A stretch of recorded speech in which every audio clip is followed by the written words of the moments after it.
Romanos capítulo 10, vamos a leer a partir del versículo 8 hasta el versículo 21, ¿está bien? Romanos 10 dice, en realidad, dice el mensaje, está muy cerca de ti, está en tus labios y en tu corazón.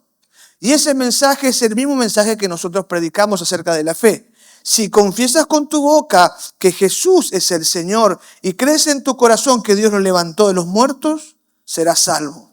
Pues es por creer en tu corazón que eres declarado justo a los ojos de Dios. Y es por confesarlo con tu boca que eres salvo. Como nos dicen las Escrituras, todo el que confía en Él jamás será deshonrado. No hay diferencia entre los judíos y los gentiles en ese sentido. Ambos tienen al mismo Señor quien da con generosidad a todos los que lo invocan.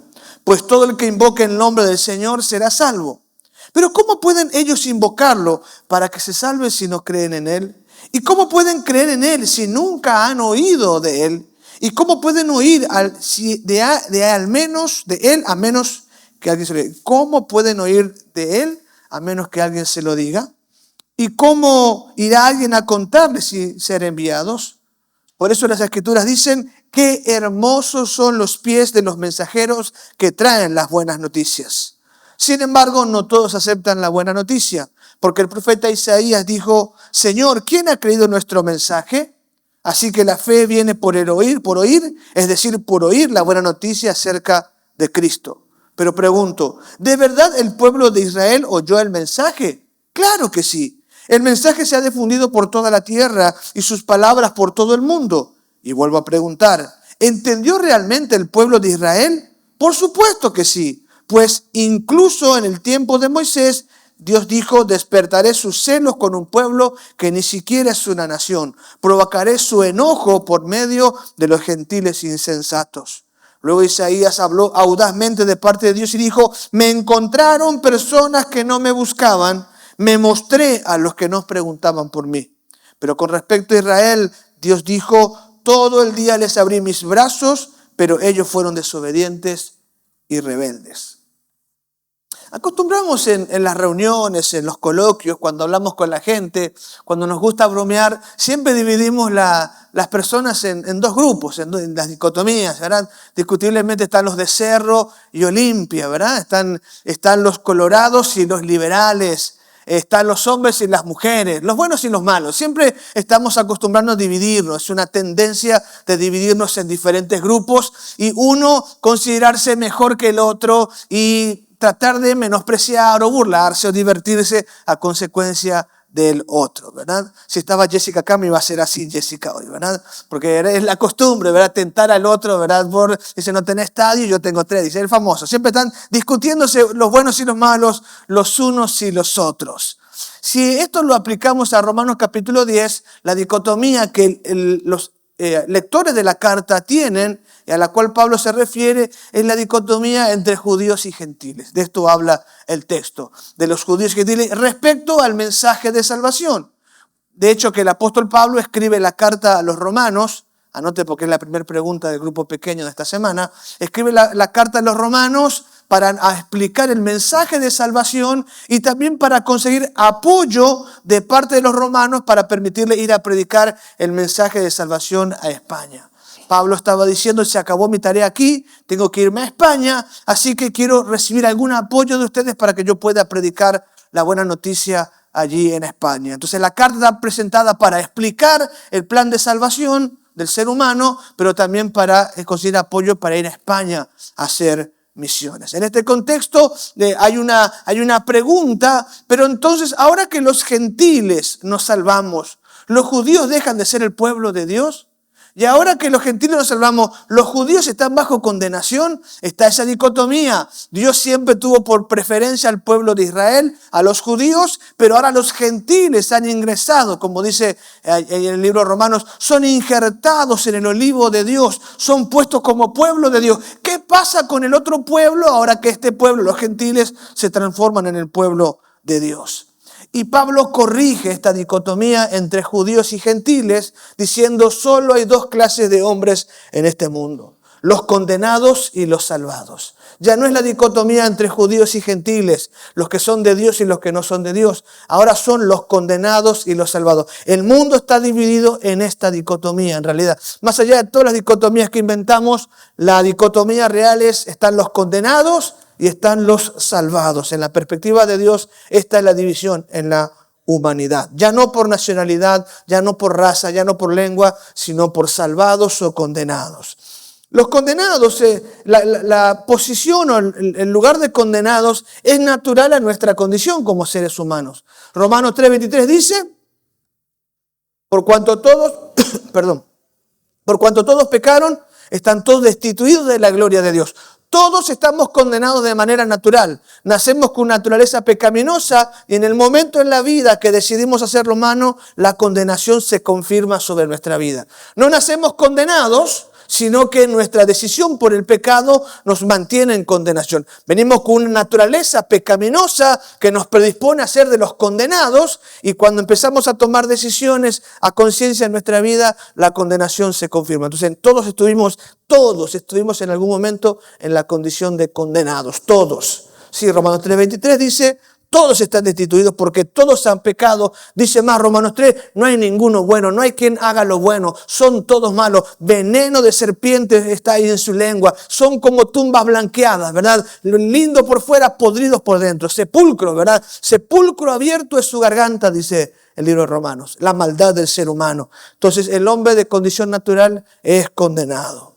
Luego están los salvados. Los condenados son descritos en el capítulo 1 del libro de Romanos. Y creo que es oportuno para este mensaje leer el texto en que describe cómo son los condenados. A partir de Romanos capítulo 1, versículo 25, la palabra del Señor dice, Romanos 1, 25, cambiaron la verdad acerca de Dios por una mentira.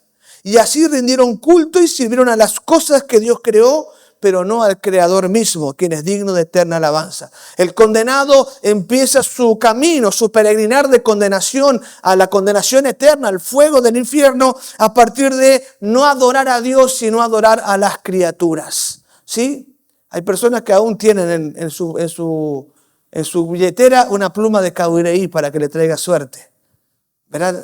Honran a las criaturas y todo lo que signifique eso, no poner a Dios en primer lugar, sino cualquier cosa que no sea Dios. Esto nos confirma la condición, este camino de condenación. Y a partir de eso, por no honrar a Dios, por no poner a Dios en primer lugar, por no adorar a Dios, empieza el versículo 26, el declive, la caída, y hasta dónde puede llegar el ser humano en su condición. Dice el verso 26, por esa razón Dios los abandonó a sus pasiones vergonzosas. Aún las mujeres se rebelaron contra la forma natural de tener relaciones sexuales y en cambio dieron rienda suelta al sexo unas con otras. Los hombres, por su parte, en lugar de tener relaciones sexuales normales con la mujer, ardieron de pasiones unos con otros. Los hombres hicieron cosas vergonzosas con otros hombres y como consecuencia de ese pecado sufrieron dentro de sí el castigo que merecían.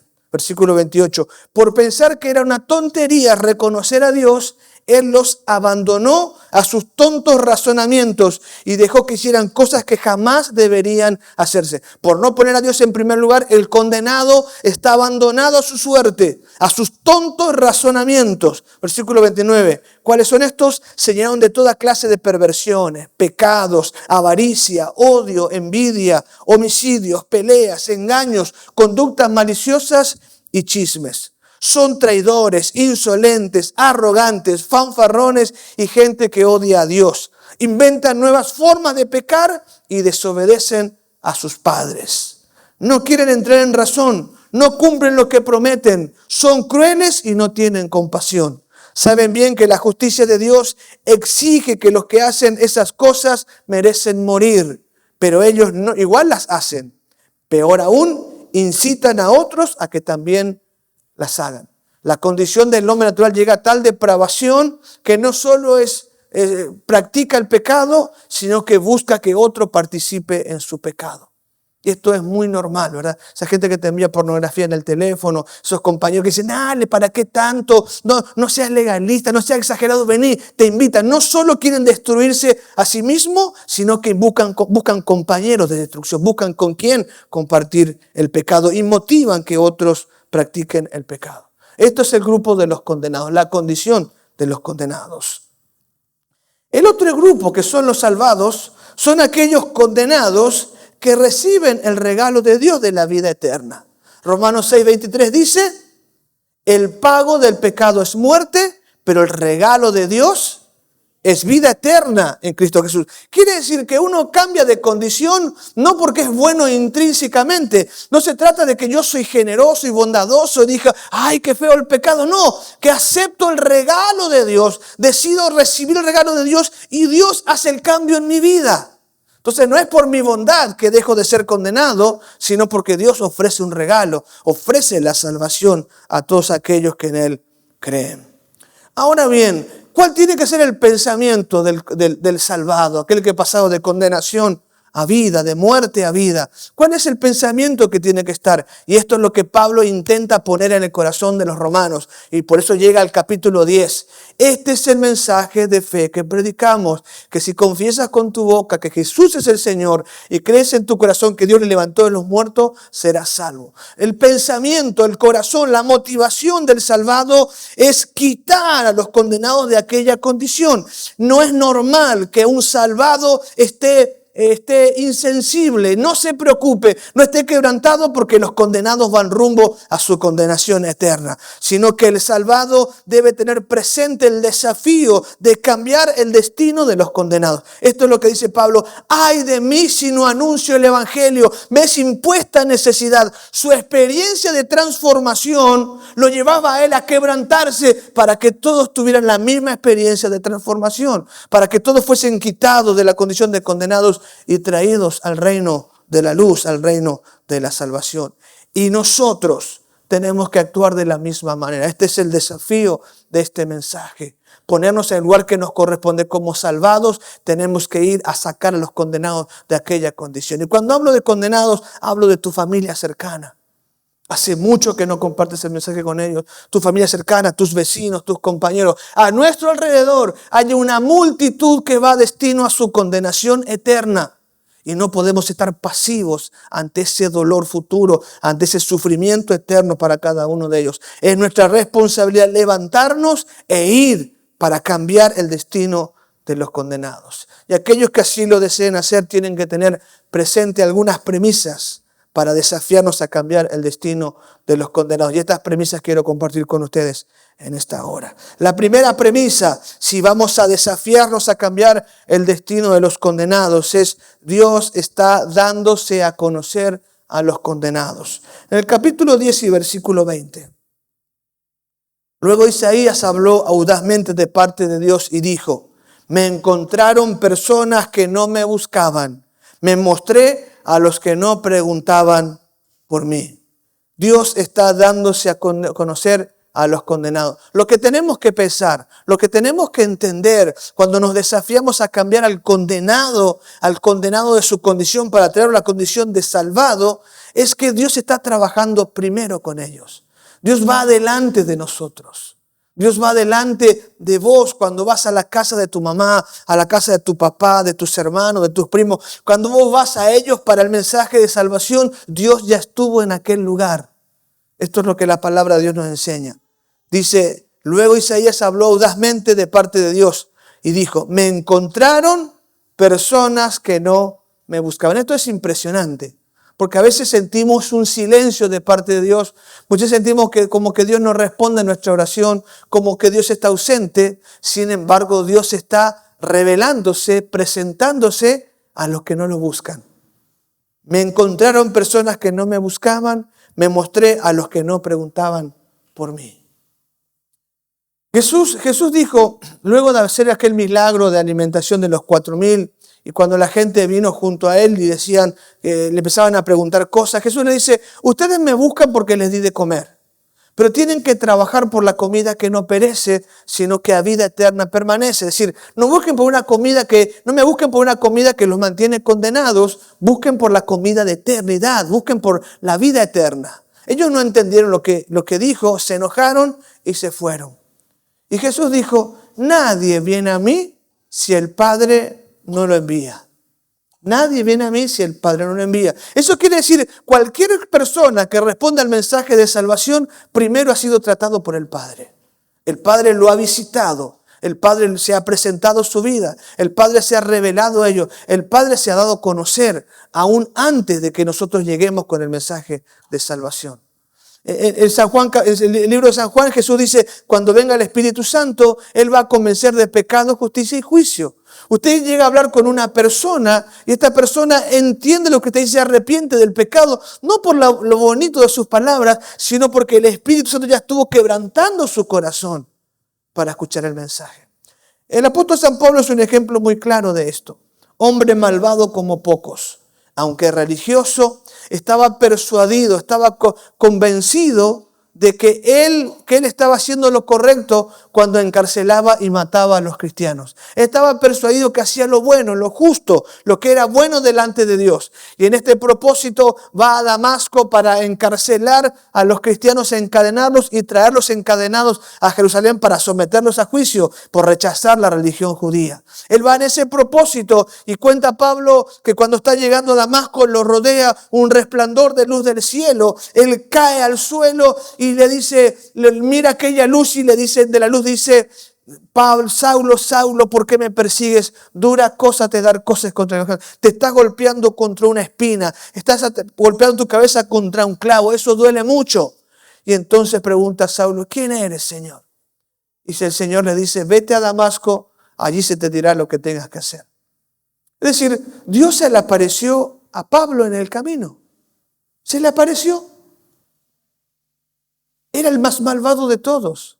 Ahora, Dios sabía el potencial que Pablo tenía. Sabemos por la historia que nadie ha hecho más que Pablo para esparcir el Evangelio. Nosotros somos fruto del Evangelio de Pablo predicado en Europa y Europa traído a América. Por tanto, somos el fruto de este varón. Dios, sabiendo el potencial y la maldad de él, necesita aparecérsele en el camino y detener su marcha a la violencia. Es decir, Dios se reveló a él antes de que alguien le expusiera el mensaje del Evangelio. Tuve la oportunidad de escuchar a una misionera que estuvo en los países árabes por algún tiempo y contó la historia de una joven que estaba a punto, una joven practicante de su religión, devota en su religión. Ella había buscado, era muy extrema, ¿verdad? Esas que usan burka, que guardaba los mandamientos del Islam, pero así todo sentía un vacío, una angustia en su corazón. Y esta joven no entendía qué le pasaba, sentía tan mal, tan pecadora, que decidió quitarse la vida. Y así fue que subió a un edificio, tenía un teléfono, alguien tal vez recuerda los Nokia, ¿verdad? Eso que tenía la pantalla que se prendía amarilla, ¿verdad? Analógica, ¿verdad? Y el teléfono hacía pip, pip, un ruido como hacían los teléfonos en aquella época cuando la batería se iba a acabar, ¿verdad? Estaba haciendo un ruido, la batería se va a acabar del teléfono y cuando está a punto de quitarse la vida, alguien le llama por teléfono. Ella hablaba el inglés perfectamente, la persona le habla el inglés. Era algo así como la medianoche y empezó a hablarle acerca de Jesucristo. Le habló y le habló y le habló y le habló. Dijo que era valiosa, que tenía sentido, que Dios le había hecho su vida. Ella no sabía quién la había llamado. Y habló hasta que amaneció. La batería nunca se acabó. Finalmente, cuando amaneció, se dio cuenta que era un encuentro sobrenatural. Y bajándose de la terraza, buscó a alguien que le pudiese explicar el mensaje de salvación. Y de ahí nos llega esta historia. Dios se le atravesó antes de que se tire por el camino. Nunca pudo encontrar quién le llamó. Nunca pudo explicar por qué la batería no se acabó. Solamente que Dios se está revelando a los condenados. Dios está actuando. Dios quiere salvar a las personas. Sí, cuando usted sale a la comunidad, cuando sale va a encontrar infinidad de personas que tienen el corazón preparado para recibir el mensaje. Les he contado, Darío se fue con su equipo a hacer la caminata de oración y las encuestas. Llegaron a 10 viviendas. Y en 10 viviendas la gente les pidió oración. El 80% con el corazón preparado. Hoy la iglesia de Pané estuvo haciendo caminata y hemos visto cómo sacaban fotos escondidas de la oscuridad, orando por la gente aún en la calle de noche.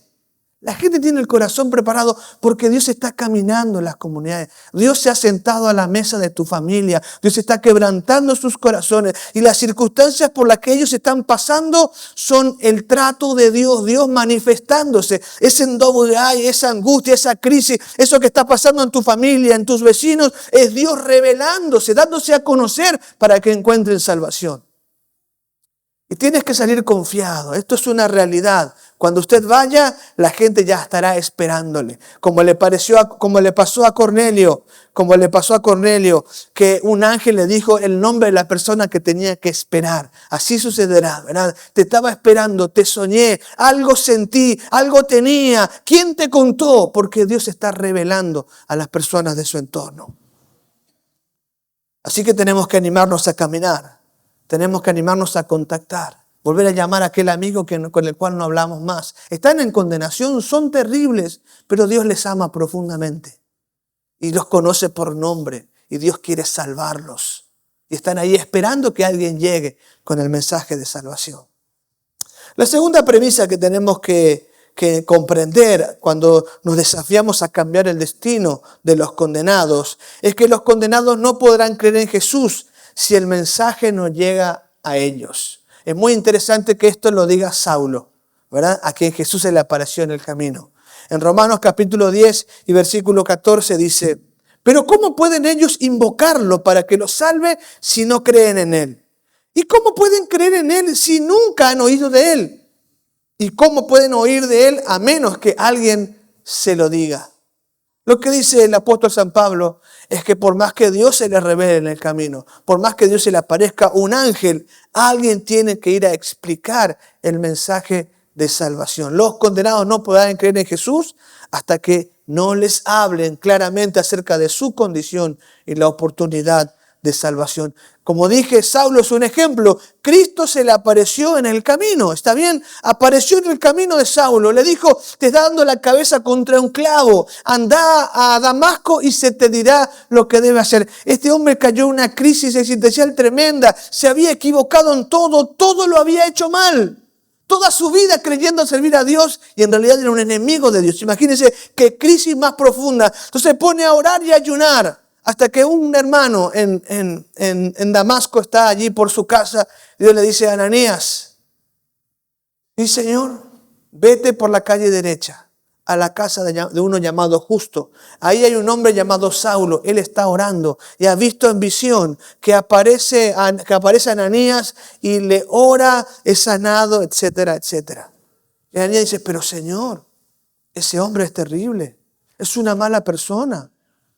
Señor, es una persona que maltrata a los demás. Él ha venido a encarcelarme, viene a condenarme, él viene a meterme preso. Y Dios le dice, no, Ananías, yo tengo planes para con él. Yo le voy a mostrar cuál es el camino.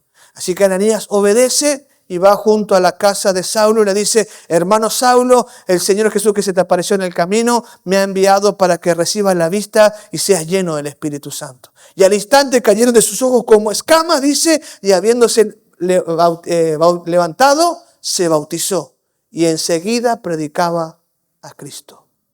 Es decir, hubo una aparición de Dios ciertamente, pero eso no es suficiente.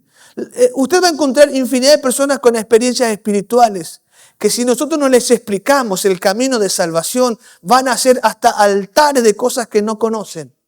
Van a ser ídolos de cualquier cosa porque no entienden el mensaje de salvación, porque no lo van a entender si nosotros no abrimos nuestra boca. La única posibilidad... Bien. A la mañana no sonó nada, les cuento. El sábado no sonó ningún teléfono, les cuento, ¿verdad? Vamos a orar por obreros de cosecha. Padre, bendecimos tu precioso nombre. Estamos escuchando tu palabra, Señor. Y ellos no podrán tener la oportunidad de salvación si nosotros no hablamos. Sabemos que estás recorriendo las calles, nuestras comunidades. Estás hablando con nuestra familia. Hay algunos que están enfermos con enfermedades que no pueden entender. Hay un vacío en el corazón de ellos y tú estás tratando con sus vidas. Señor, danos el coraje, danos el valor de levantarnos y ser los obreros de cosecha que estás buscando. Danos el valor para ser nosotros quien puedan entender que es el tiempo, el momento de traerlos a salvación. Danos el coraje, quita la pereza de nosotros, quita el egoísmo, centra nuestro corazón en cambiar a los condenados a una posición de salvación. En el nombre de Jesús. Amén. Entonces el apóstol Pablo, quien había tenido la experiencia de encontrarse con el Señor en el camino, aún no había entendido el mensaje. Porque él dice, no pueden invocar para salvación a nadie si no creen en Él. Y no pueden creer si no han oído acerca de Él. Si alguien no les explica el mensaje, no tienen oportunidad de salvación. Por eso que hacemos misiones de aquí hasta lo último de la tierra. Porque si alguien no les explica, no podrán encontrar el camino de salvación. Son tan malos como nosotros. Están tan condenados como lo estábamos nosotros. Pero alguien tuvo misericordia de nosotros y nos explicó el mensaje de salvación. Y entonces la salvación llegó a nuestra casa. Cuando comenzamos la iglesia aquí en Villa Elisa, levantamos la persiana, usted sabe, le pusimos el nombre Programa de Fortalecimiento Familiar y la gente entraba al local creyendo que dábamos créditos, ¿verdad?, para la familia, ¿verdad? Nada más lejos de la verdad con eso. Yo estaba sentado ahí con una computadora, la gente esperaba algún crédito de parte nuestra. Pero por ahí un joven que había tenido una experiencia espiritual se cruzó a la calle y habló con mi esposa. Nosotros vivíamos frente a la casa de este joven. Y le dijo, empezó a hablar con él y le predijo, sí, somos una iglesia. Y este joven entró allí en la iglesia y se convirtió para siempre, ¿verdad? Estoy hablando de Juan Carlos, mi yerno, ¿verdad? Encontró algunas cosas interesantes en la iglesia, yo sé de paso, pero ese motivo otro tema. Habló con su mamá, mira mamá, parece que esa es una iglesia. Y su mamá le dice, a mí me interesa, yo quiero ir. Dijo, bueno, espera mamá, voy a conocer quiénes son y después yo, si son buenos, te digo. Así que Juan Carlos fue y dijo, sí son una iglesia. Y Emi se fue a la iglesia y no salió nunca más. Estaban esperando que las puertas se abran. Estaban con el corazón listo, solo que nadie venía a levantar la persiana para salvación. Y se convirtieron para siempre. Bueno, Salvador fue un poquito más difícil, ¿verdad? Hubo predicarle. Pero la conversión de Juan Carlos y Emi fue instantánea. Solo había que levantar la persiana y decir, aquí predicamos a Cristo y ya nada más. Una conversión radical, inmediata. El corazón estaba preparado. Cuando yo fui a alquilar el salón del hermano Isacio, me dijo, hay un pastor que quiere alquilar este lugar, me dijo.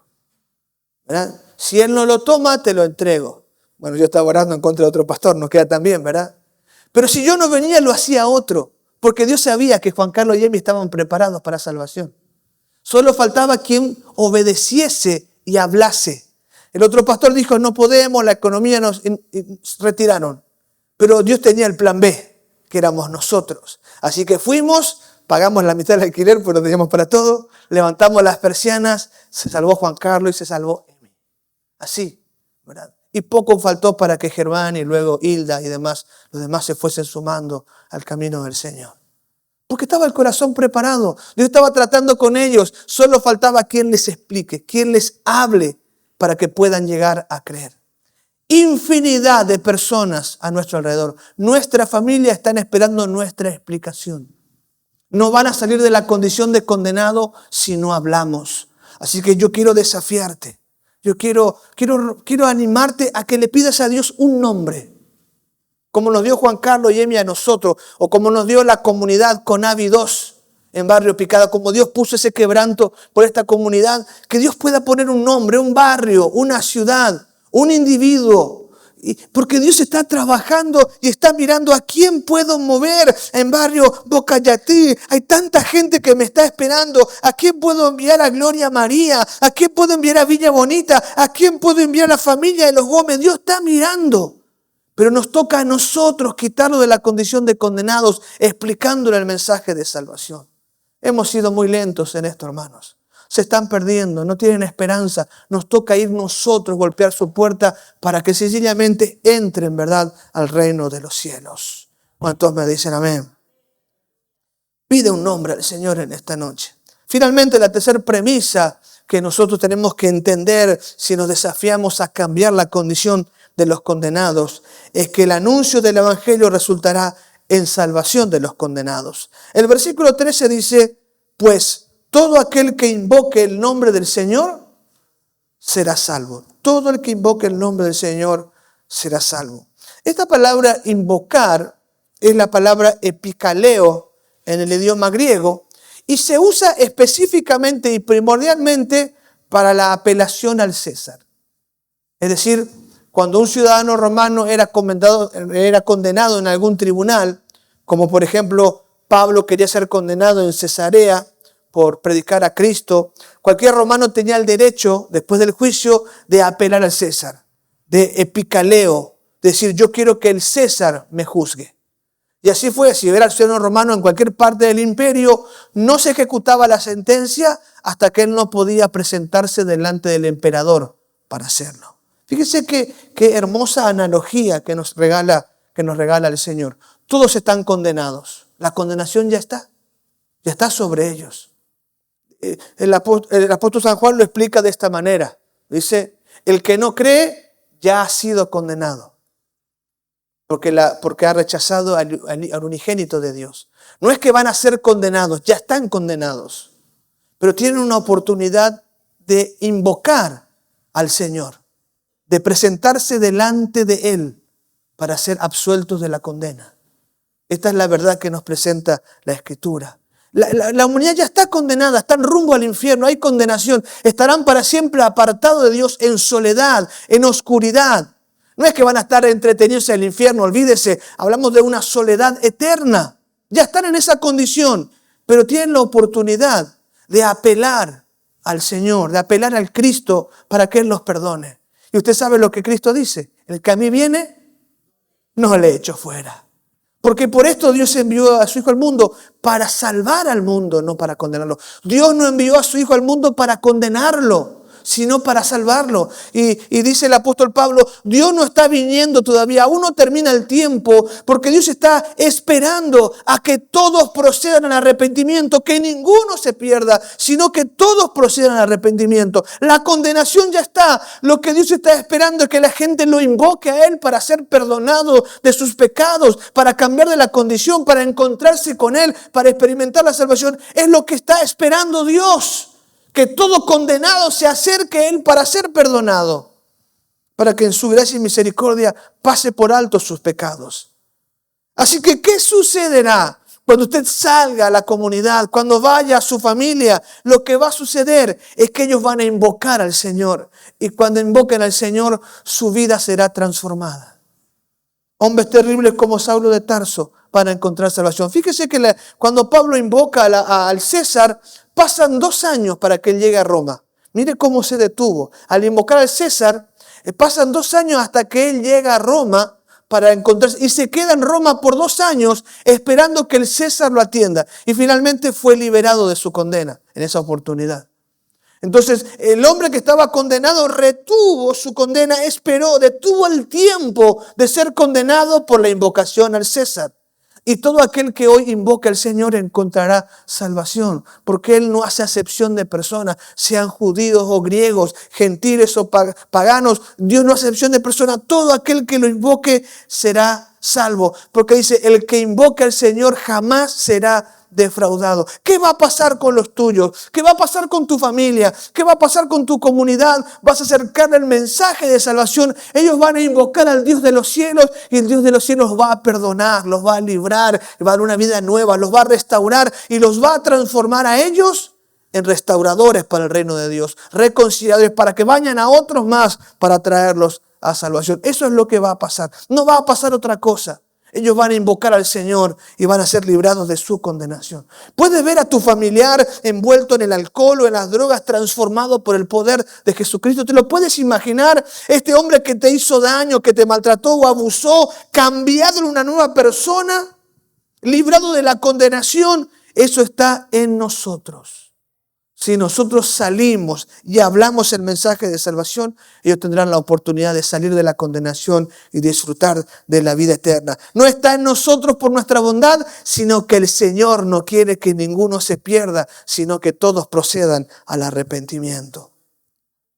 A mí me asombra, me impresiona y me preocupa el concepto de que al invocar van a ser salvos. Y que no pueden invocar si alguien no les predica. Y que no pueden ir a predicar si alguien no los envía. Me preocupa. Por eso el programa Iglesia de Impacto, para enviarlos. Porque dice, si no escuchan, no pueden arrepentirse, no pueden invocar. Pero para escuchar es que tienen que predicar. Y para predicar alguien tiene que enviarlo. Y es lo que estamos haciendo. Piense usted en esto, lo que Dios ha hecho desde atrás hacia adelante. El momento más importante de la historia y el milagro más grande es la encarnación de Dios, la encarnación del Cristo y su muerte en la cruz como obra final y más maravillosa. Pero antes de eso hay miles de años de historia de Dios obrando milagros, prodigios y maravillas. El diluvio. Dios formando de un idólatra como Abraham un pueblo. Dios toma a un idólatra, trata con él, dice, yo soy el Dios más alto, le dice. Porque no cree Abraham que pueda haber más, un solo Dios. Yo soy el Dios más alto y trabaja con él haciendo milagros toda su vida para que crea que es el único Dios. Para que a partir de él forme una familia en que todas las familias de la tierra puedan ser bendecidas. Y no conforme con ello, trabaja con Isaac, trabaja con Jacob y sus descendientes. La historia de José con los sueños, los 7 años de hambre, los 7 años de abundancia. Y luego de eso el pueblo creciendo y Moisés haciendo las plagas, abriendo los cielos, transformando el agua en sangre, abriendo el mar rojo para que el pueblo camine. 40 años alimentados por maná. Las sandalias, dice, nunca se gastaron.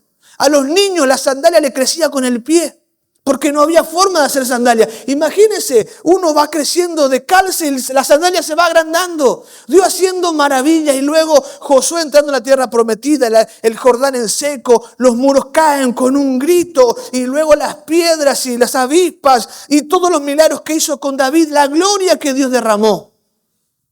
Todo eso llega hasta la gloriosa crucifixión de Cristo. Y de ahí, silencio, si nosotros no hablamos. Toda esta gloria que Dios hizo, estos milenios de gloria derramada, pasa por un embudo muy finito, que somos vos y yo. Nosotros actuamos como una represa.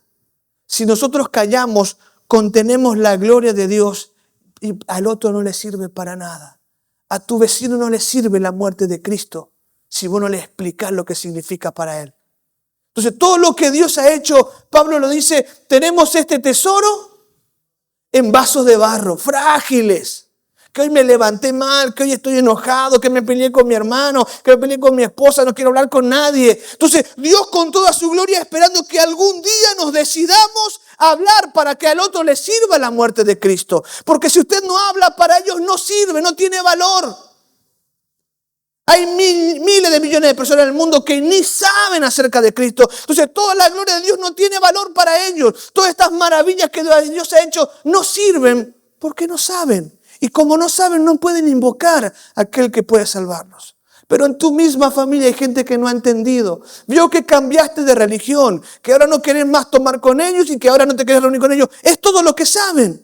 Sos un contenedor, estás impidiendo que la gloria de Dios le alcance y transforme su vida. Mientras no asumamos nuestro papel como reconciliadores, somos un estorbo para Dios, porque toda su gloria no puede ser comunicada.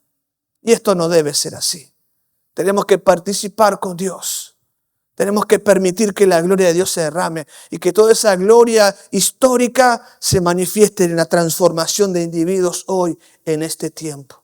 Que ellos sean salvos ya no depende de Dios, depende de nosotros, que comuniquemos las verdades preciosas de la misericordia de Dios, del Dios que puede cambiar, transformar, el Dios que cuando se le invoca perdona y el que está en Cristo nueva criatura es y todas las cosas comienzan a ser nuevas. Pero todo eso está en nosotros. Qué tremenda responsabilidad que toda la gloria de Dios sea comunicada por nosotros o detenida a nuestra causa. ¿De qué lado te vas a poner? Obviamente que estamos del lado de los salvados, pero podríamos decir que entre los salvados hay quienes no se preocupan por los condenados y a quienes han entendido que somos la oportunidad para que ellos encuentren salvación. Quiera Dios que te pongas del lado correcto de la historia de Dios y participes con Dios en expandir su salvación y permitir que estos condenados vengan a la salvación en Cristo Jesús. Padre, bendecimos tu nombre, Dios. Te damos, Señor, toda gloria, toda honra, toda alabanza. Hoy nos exponemos ante tu palabra, Señor. Hoy somos descubiertos por ella, Señor. Tu palabra nos apasiona, pero también quebranta nuestro corazón. Es muy probable, es muy posible, Señor, que hayamos dejado que algunas personas terminen en la condenación eterna porque sencillamente nos callamos, porque no hablamos.